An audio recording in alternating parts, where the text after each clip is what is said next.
Everyone, and welcome back to Build School. We're going to start right off the bat by picking up where we left off with our last build and adding some support across the ceiling. And this is just a small detail that gives your build a little bit more realism. The biggest thing to making a build look realistic is to make it look gravitationally realistic. It's easy to forget about that detail in Minecraft where gravity rules generally don't really apply.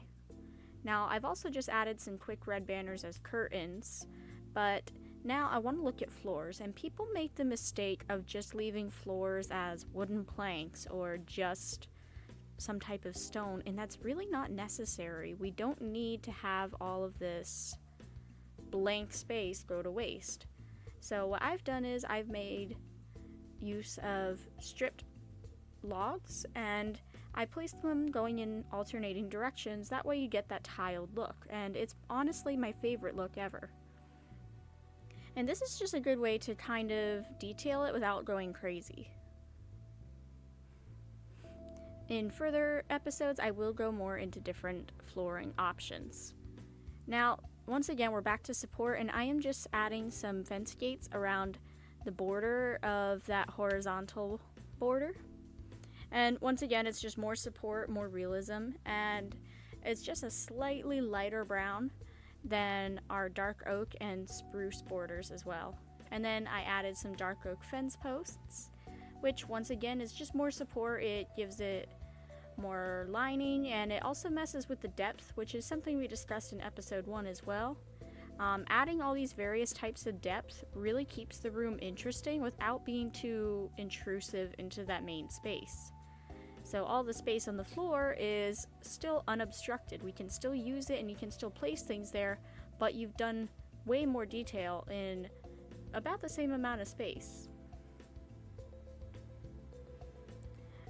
Now, this is something a lot of people tend to overlook as well, and that's adding foliage. Everybody is pretty quick to add it to the outside of builds, but you can add it to the inside of builds. Think of the most luxurious houses and buildings you've ever seen.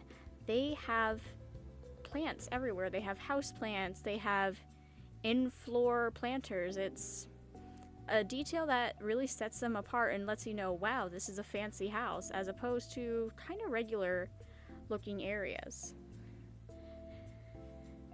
Now I'm just adding a little bit more detail, and we're going to talk about interior design from a furniture standpoint in future episodes.